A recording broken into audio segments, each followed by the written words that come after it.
The late summer sun, usually a benevolent force over Oakhaven, cast long, accusatory shadows across the sprawling cornfields that hemmed in the small, idyllic town. It was a place where nothing ever happened, a community built on shared smiles, Friday night football, and the comforting predictability of small-town life. That illusion, however, was about to be irrevocably shattered, leaving behind a scar that would forever define Oakhaven as the town where the girls died. The first sign that something was terribly wrong wasn't a scream, a frantic call, or even a missing person report. It was the unsettling quiet, the absence of the usual afternoon chatter that followed the dismissal bell from Oakhaven High. Specifically, it was the eerie silence emanating from the homes of Sarah Miller, Emily Carter, Jessica Thorne, and Olivia Davis. For inseparable friends, for bright, promising futures, all extinguished in a single, brutal act that defied comprehension. Detective Mark Jenkins, a man whose career had been a slow, steady procession of petty crimes and domestic disputes, felt the first prickle of unease when Mrs. Miller, Sarah's mother, called the station. Her voice, usually warm and melodious, was a strained whisper, laced with a fear that transcended simple worry. Sarah, along with Emily, Jessica, and Olivia, had gone to the annual Oakhaven Harvest Festival that afternoon. They were supposed to be home by 5. It was now almost 8 and their phones went straight to voicemail. "They're always together, Detective," Mrs. Miller had choked out. "They wouldn't just wander off. Not this late. Not without telling someone." Jenkins, a father himself, tried to reassure her, suggesting a typical teenage prank or a spontaneous decision to stay out later than planned. But even as he spoke the words, a cold dread began to curl in his gut. This wasn't like Sarah, or Emily, the responsible one, or Jessica, the cautious planner. And Olivia, with her quick wit and even quicker temper, wouldn't have just vanished without a trace. He dispatched a patrol car to the festival grounds, a dusty expanse on the edge of town, expecting to find the girls giggling over cotton candy or arguing playfully about who got to ride the Ferris wheel one last time. What Officer Davies found instead was a scene of abandoned revelry. The stalls were mostly packed up, the last stragglers heading home. There was no sign of the 4 girls. No one remembered seeing them leave, or even seeing them together after the initial rush of the afternoon. A few teenagers vaguely recalled seeing them near the edge of the cornfield, joking about a shortcut home, but no one had paid much attention. The search began subtly, a quiet inquiry, then escalated to a full-blown operation as the night deepened. The air grew colder, the moon a sliver of ice in the inky sky. Floodlights pierced the darkness of the cornfields, casting an eerie, shifting glow on the rustling stalks. Volunteers, their faces etched with growing concern, joined the police, their voices calling out the girls' names, their hopes dwindling with each unanswered shout. Jenkins was on the ground, his heavy boots crushing fallen corn husks, the sharp scent of dried leaves filling his nostrils. The sheer vastness of the field was daunting. Acres upon acres of towering corn, each stalk a potential hiding place, each row a labyrinthine path to nowhere. He tried to remain rational, to focus on the systematic grid search, but the silence, broken only by the crackle of walkie-talkies and the distant wail of a siren, was oppressive. It felt as if the very land held its breath, waiting. Just after midnight, a scream, raw and guttural, tore through the silence. It wasn't one of the girls. It was Officer Davies, his voice hoarse with terror. The sound echoed, bouncing off the dense corn, a harbinger of the horror that awaited. Jenkins ran, his heart pounding in his chest, a frantic drumbeat against the growing certainty that his worst fears were about to be realized. He followed the beam of Davies' flashlight, which shook violently as it played over a scene that would forever be seared into Jenkins' memory. There, in a small clearing, hidden deep within the cornfield, lay the bodies of Sarah Miller, Emily Carter, Jessica Thorne, and Olivia Davis. They were arranged in a grotesque tableau, lying in a circle, their hands clasped together in the center. Their eyes, wide and unseeing, stared up at the sliver of moon. Their faces, usually vibrant with youth and laughter, were contorted in a final, agonizing rictus of terror. But it wasn't just the sheer fact of their deaths that struck Jenkins like a physical blow. It was the manner of it. Their school uniforms, once crisp and neat, were now torn and disheveled. Streaks of dirt and what appeared to be blood marred the pristine white collars. But the truly horrifying detail, the one that made Jenkins' stomach lurch and bile rise in his throat, was the meticulous, almost artistic way their hair had been braided together, a macabre crown connecting all four of them. Each girl's long, flowing hair had been interwoven with the others, forming a single horrifying bond. It wasn't a clumsy, hurried act. It was deliberate, calculated. And then there were the symbols. Etched into the soft, loamy earth around their circle were strange, intricate patterns. Jenkins couldn't immediately identify them, but they looked ancient, almost ritualistic. Circles within circles, sharp angles, and strange, flowing lines that seemed to hum with an unseen energy. A deep, primal scream tore from Jenkins' own throat. He didn't even realize he was making the sound until the ringing in his ears subsided. Davies was retching nearby, leaning against a cornstalk, his flashlight dropped to the ground, its beam flickering aimlessly. The scene was grisly, beyond anything Jenkins had ever encountered. There were no obvious signs of struggle that indicated a quick, violent attack. The girls seemed to have simply succumbed. But to what? There were no stab wounds, no bullet holes, no clear indications of blunt force trauma visible to the naked eye. Their skin was pale, almost translucent, and a faint, sweet, cloying smell, like overripe fruit mixed with something metallic, hung heavy in the air. Forensic teams were called in, their arrival marked by the flashing blue and red lights that painted the cornfield in an unnatural, pulsating glow. The air thickened with the grim efficiency of professionals, but even their stoic faces couldn't hide the shock. Seasoned detectives, accustomed to the darkest corners of human depravity, exchanged uneasy glances. This wasn't a simple murder. This was something else, something far more disturbing. Dr. Eleanor Vance, the county medical examiner, arrived with her usual calm demeanor, but even she paused, her breath catching in her throat, as she took in the scene. Her years of experience had prepared her for death in all its forms, but this was unique. The meticulous braiding, the strange symbols, the undisturbed serenity of the surrounding field, all contradicted the brutal reality of their demise. As the first rays of dawn began to paint the sky in hues of bruised purple and gray, the bodies were carefully removed. Each girl, once a vibrant thread in the fabric of Oakhaven, was now a silent, tragic enigma. The cornfield, which had once symbolized abundance and harvest, was now a monument to unspeakable horror, its rustling leaves whispering secrets that no one dared to hear. Jenkins stood there, long after the bodies were gone, long after the forensic teams had meticulously combed every inch of the clearing. The impression of the girls' bodies remained on the flattened earth, a ghostly imprint of their final moments. He stared at the strange symbols, trying to make sense of them, trying to find a pattern, a clue, anything that could explain this senseless act. His mind reeled. Who would do this? And why? This wasn't the work of a random killer. This was ritualistic, personal, and terrifyingly, it felt like a message.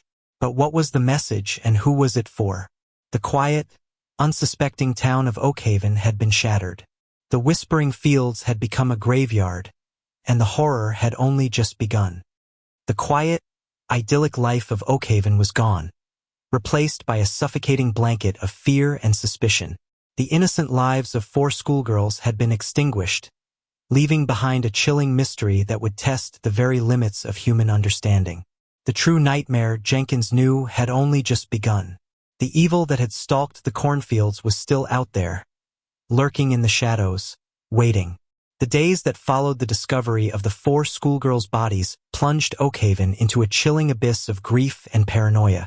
The initial shock gave way to a palpable fear that permeated every street, every home. Children were no longer allowed to play freely outside, their innocent laughter replaced by a suffocating silence. Parents clutched their children tighter, their eyes scanning every shadow, every unfamiliar face. The cornfields, once a symbol of the town's agrarian prosperity, now stood as a menacing barrier, their rustling stalks whispering tales of unimaginable horror.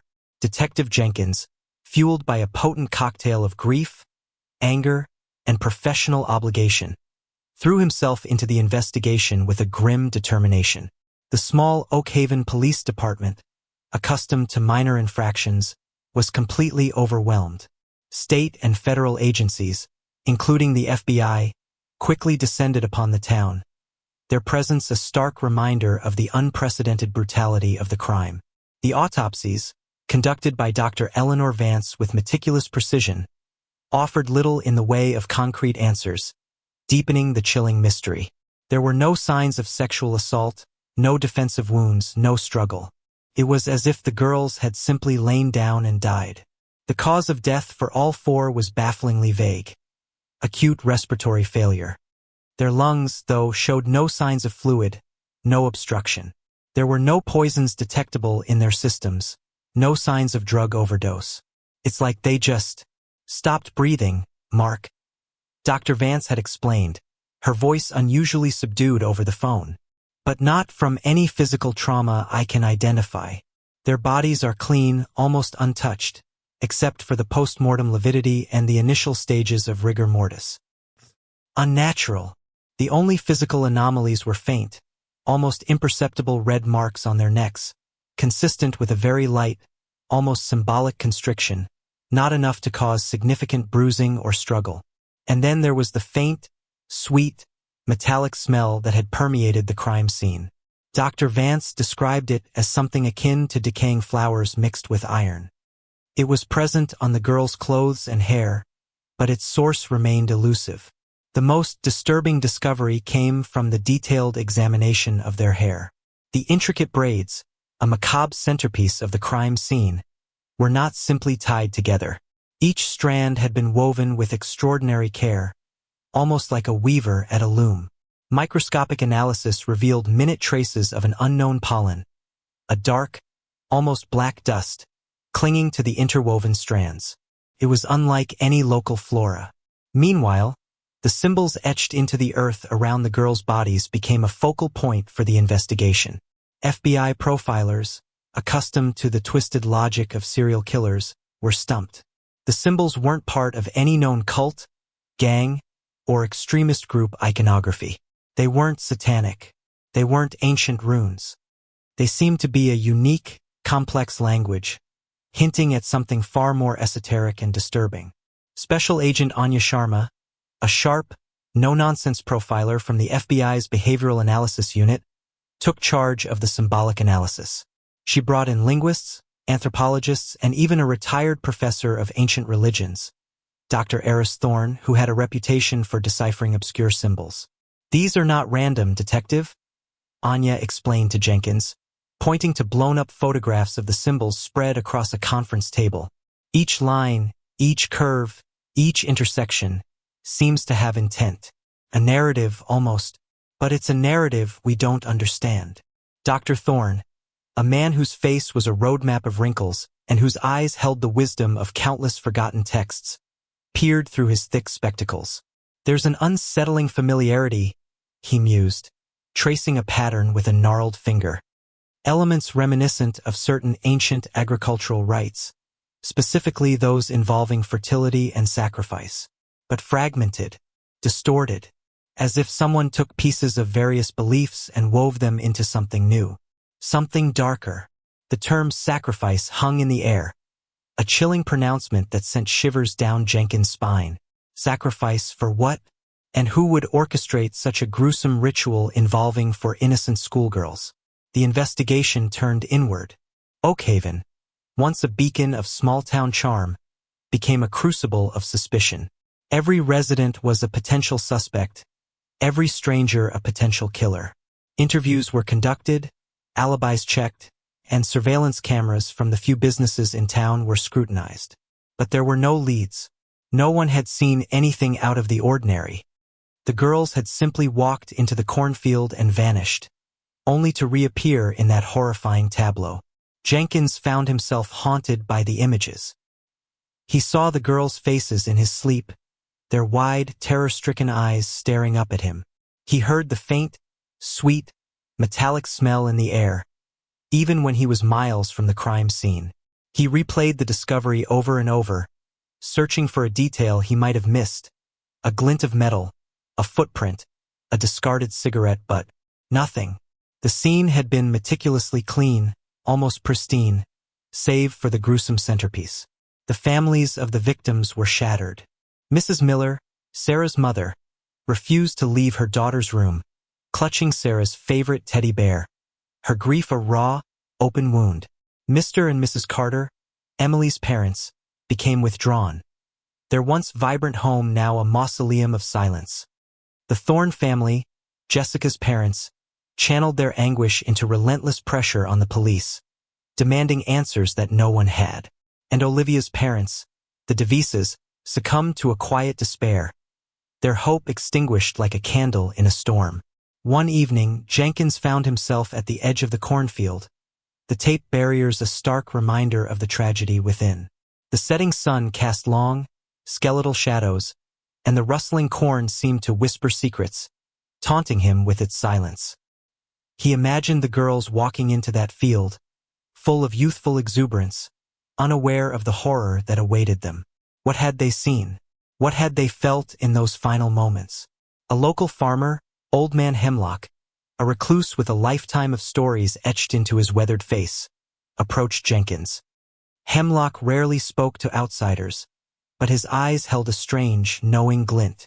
The old ones used to say, Hemlock rasped, his voice like dry leaves skittering across pavement, that the fields have a memory. They absorb everything, the joy, the pain, the blood. He paused, looking directly at Jenkins. And sometimes, detective, what's buried deep, wants to be remembered. Jenkins, usually dismissive of local folklore, found himself listening intently. What do you mean, Mr. Hemlock? This land? Hemlock gestured with a gnarled hand. It's been here for generations, and before us others. They had their own ways, their own offerings.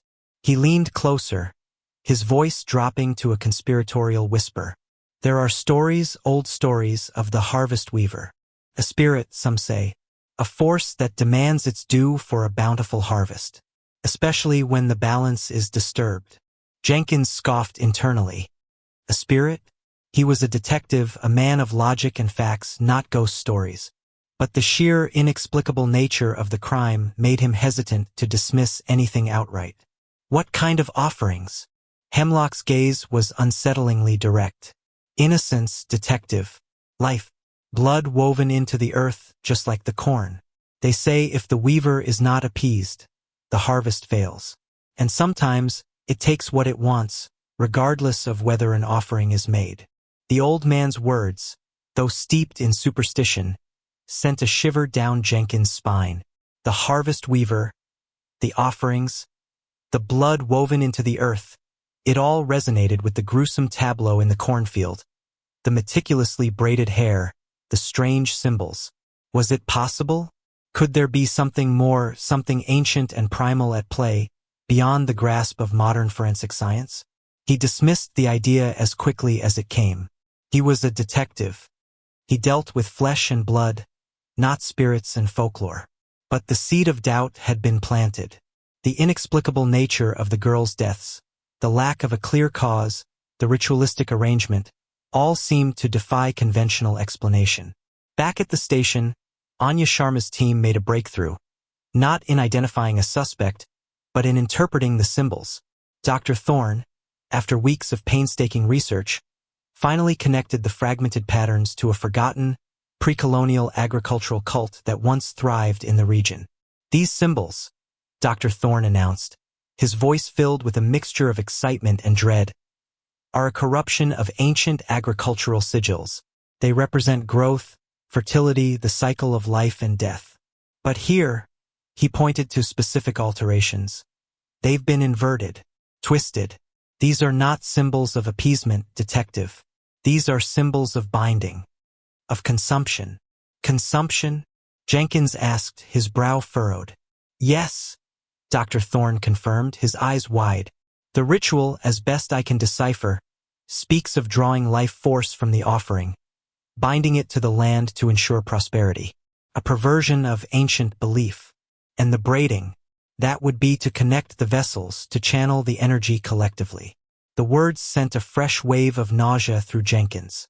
Life force, binding, consumption. It echoed Old Man Hemlock's strange tales of the harvest weaver demanding its due. But who in Oakhaven would have knowledge of such obscure, ancient rituals? And more importantly, who would be depraved enough to commit such an act? The investigation intensified, focusing now on anyone with an interest in local history, ancient cultures, or unusual religious practices. The town's small library, the historical society, even antique shops were thoroughly scoured. But no clear culprit emerged. The leads remained frustratingly cold. Jenkins felt a crushing weight of responsibility. For innocent lives had been taken, and he was no closer to understanding why or by whom. The echoes of their final moments, the silence that followed, seemed to mock him. The horror in the fields had silenced them, and now, it threatened to silence the entire town, leaving only the chilling whispers of an unsolved mystery in its wake.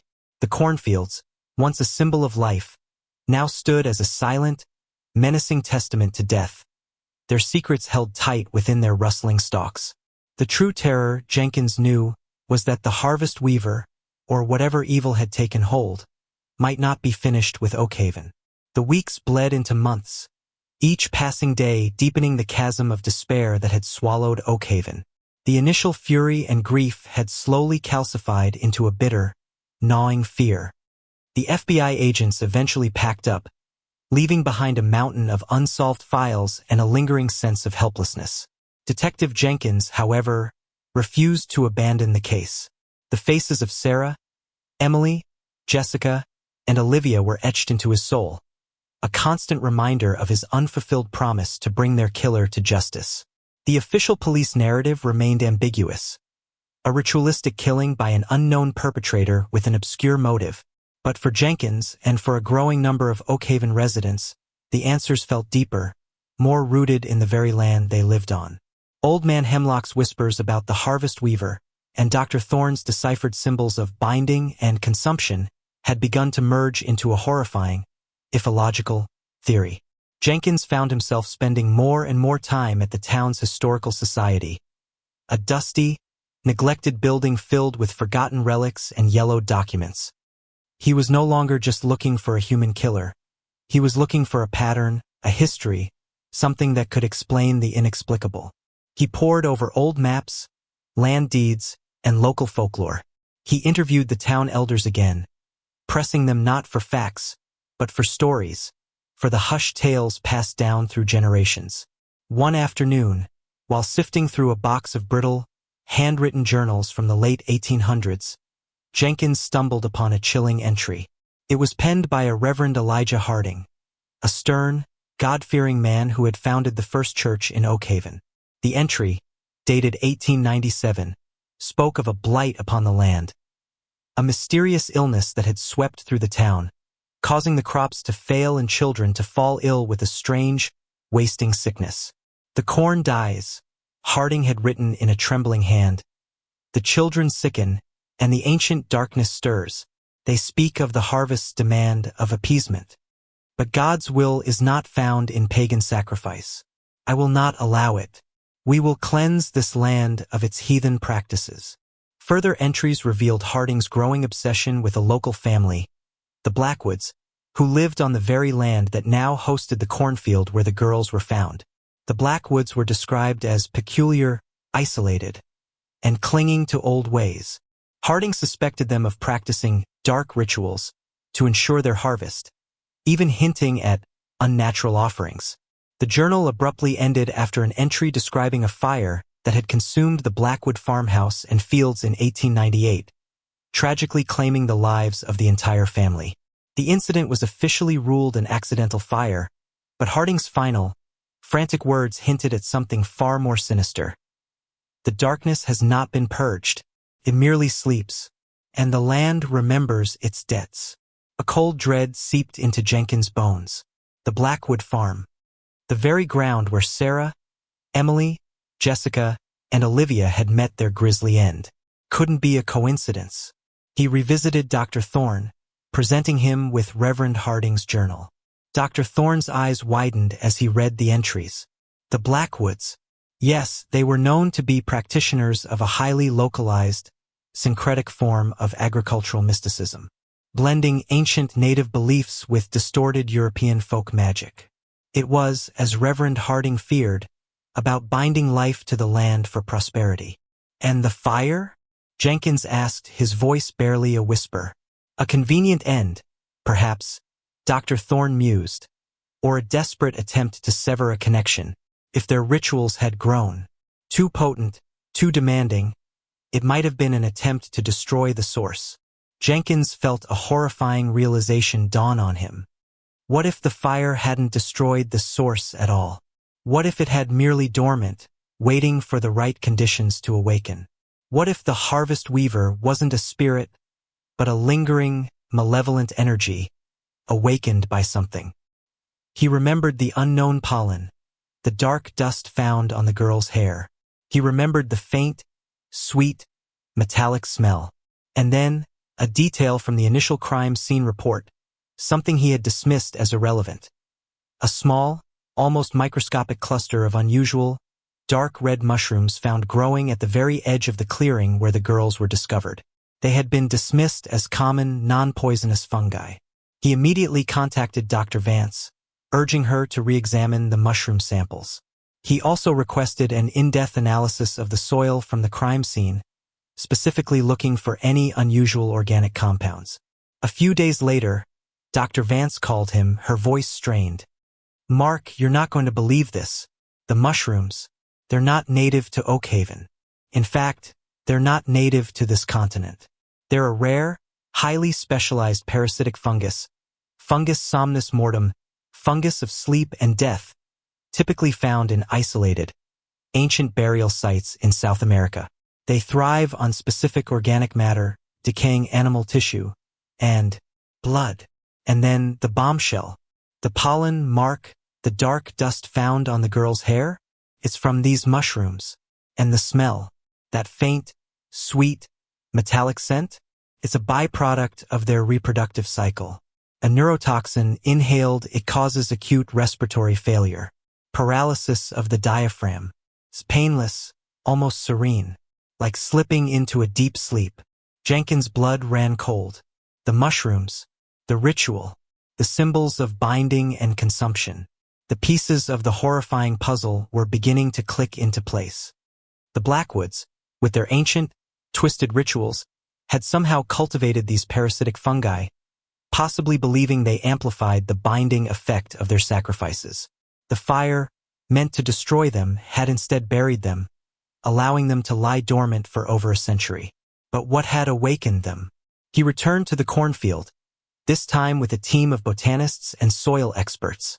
They meticulously examined the ground, taking samples and scanning for unusual growth. And then they found it. Not a large patch, but a subtle network of thin, dark mycelial threads, spreading out from the exact spot where the girls' bodies had been arranged. These threads were interwoven with the roots of the corn, reaching deep into the earth. And at the heart of the network, buried just a few feet beneath the surface, they found a chilling discovery. A small, intricately carved stone idol. It depicted a grotesque figure, half human, half plant, with outstretched hands, almost as if grasping at something. Etched into its base were the exact same inverted, twisted symbols found around the girls' bodies. "This is it, detective," Dr. Vance said, her voice filled with a mixture of awe and dread. "This is the harvest weaver. The Blackwoods didn't just sacrifice to it, they cultivated it. This idol likely served as a focal point, a conduit for the fungal network. The implications were horrifying. The Blackwoods rituals, the binding, the consumption, it wasn't just symbolic. It was literal. The parasitic fungus, controlled and amplified by the idol, had been designed to draw the life force, the very essence, from its victims, feeding the land, ensuring a bountiful harvest.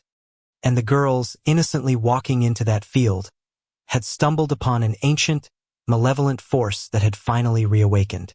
The presence of the modern agricultural practices, the chemical fertilizers and pesticides used in recent years, could have unwittingly disturbed the delicate balance of the dormant fungus, triggering its reawakening. Or perhaps, as Old Man Hemlock had suggested, the land remembers its debts, and after a century of silence, it simply decided it was time to collect. The investigation shifted from finding a human killer to understanding and containing an ancient, biological threat. The area around the Blackwood farm was quarantined, the cornfields systematically excavated. The idol was carefully removed, and the fungal network was meticulously sterilized and destroyed. Oakhaven would never be the same. The horror in the fields wasn't just a brutal murder. It was an unearthing of a terrifying legacy, a chilling reminder that some evils are not born of human hands, but from the forgotten depths of the earth itself, waiting for the opportune moment to awaken and demand its grisly due. Jenkins looked at the idol, its grotesque features seemingly smirking at him. He had found his killer, not a man of flesh and blood, but a silent, insidious force, cultivated by ancient beliefs and awakened by modern unwitting disturbance. The silence in Oakhaven remained, but it was no longer a silence of fear of the unknown. It was a silence of grim understanding, of a town forever scarred by the harvest that demanded more than just its yield, it demanded innocence. The whispering fields would forever hold the echoes of 4 schoolgirls, their lives bound not just by friendship, but by a horrifying, ancient debt to the land. The nightmare, Jenkins knew, had been brought to light, but its shadow would forever linger over Oakhaven.